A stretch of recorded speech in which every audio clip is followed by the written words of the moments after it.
Yo, what's up sa inyong lahat mga kaingot? So, isang napakagandang araw sa inyong lahat, ano? So, ayan mga kaingot, for today's video nga pala maglalagay lang tayo ng pataba doon sa mga tanim nating gulay.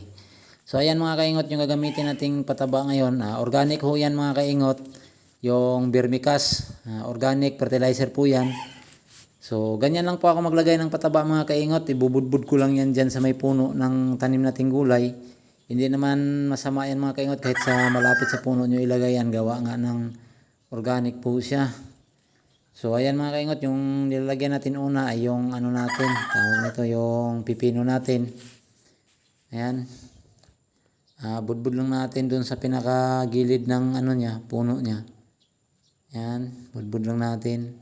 Mas mainam kasi mga kaingot na pagkatapos natin linisin yung ating mga gulay ay lagyan na kagad natin sila ng pataba. Para nang sa ganon ay wala pang damo, wala pa silang kaagaw dun sa nutrients ng pataba na binigay natin sa kanila. So ayan mga kaingot, may nakita pala akong isang pipino doon na walang balag, kaya nilagay ko lang muna siya doon sa may poste. Hindi ko napansin yung kanina. So ayan, tapos na yung pipino, lipat naman tayo dito sa mga kamatis natin.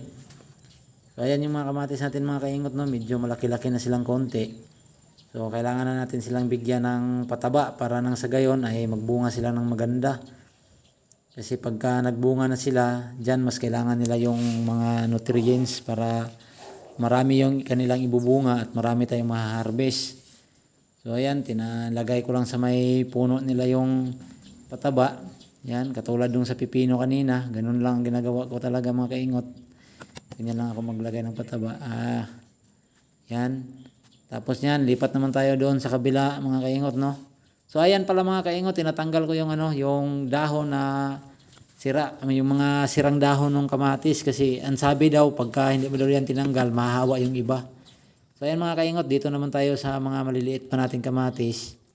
So ayan mga kaingot, kung mapapansin nyo, wala pang balag yung mga kamatis na yan, wala pa po silang tali, gawa nga ng medyo maliliit pa sila. Lalagyan natin yan mga kaingot din naman ng tali, pero palalakihin muna natin silang konti. Diyan pala mga kaingot ay naubos yung natin, no. Tawag nito pataba, kaya kumuha muna ako. Ayan. So biglang lumusot lang kung saan saan. Ayan, nilagyan ko na yung doon ako nagsimula mga kaingot. Ayan, nilagay ko lang yan mga kaingot sa puno.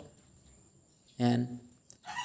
Palaki-lakihin muna natin konti yan sila mga kaingot bago natin lagyan ng balag kasi kawawa yung pagkamaliit pa kasi tinalian mo. So ayan pala mga kaingot, may nakita akong isang kamatis doon na nahiwalay. So sayang naman kung bunutin. May kahoy na ako nakahanda dyan mga kaingot, tinusok ko lang. Ayan, dyan ko lang siya nilagay. Ayan, kasi may bunga na siya, 2 piraso, sayang naman. Kung bubunutin, kawawa naman siya. So ayan, dahil tutumbo siya, naghanap ako mga kaingot ng pantali. Yun yung una ko nakuha, maiksi pala. Pumunta doon, wala. Yan, hanap-hanap ako kung saan. Andito lang pala sa malapit nung kinuhanan ko ng maiksi. Ang kaso nga lang, nakatali siya, kaya yan, hinubad ko muna. Yan, yun. Kuha din natin. So ayan, tatali ko lang yan siya dyan sa may kahoy. Kasi siya lang naman mag-isa dyan, kaya yung poste na lang nilagay ko dyan sa kanya. So ayan mga kaingot pala, no, medyo mainit ngayon yung araw. Hindi katulad nung nakaraan nating video na medyo makulimlim, kaya mas magandang magtrabaho pag ganun. Ngayon kasi mga kaingot, medyo mainit yung araw na ngayon dyan. So ayan mga kaingot, tapos na nating lagyan ng pataba yung mga tanim nating gulay. So hanggang sa sunod na lang siguro. So ayan, ingot, pasok. Init na mga kaingot. So ayan mga kaingot, no, tapos na tayo sa ating video for today. So tapos na tayong maglagay ng mga pataba dun sa mga alaga nating gulay. Doon sa pipino kanina, ito sa kamatis, tsaka itong sa kabilang kamatis. May mga talong pa tayong tanim doon. Bago ko pa lang nalagyan ng pataba yun ng nakaraan. Hindi ko lang na video mga kaingot. So ayan mga kaingot. Hanggang dito na lang muna siguro tayo for today's video. Kasi yun lang naman yung natin ngayon, maglagay ng pataba. Kasi nung nakaraan naglinis tayo. So kita-kits ulit tayo mga kaingot sa susunod pa nating mga videos. Bye bye. So ito nga pala yung garden natin, oh. Yan. Yan mga kamatis na yan. Kita-kits sa susunod na video mga kaingot. Peace out. Ingat.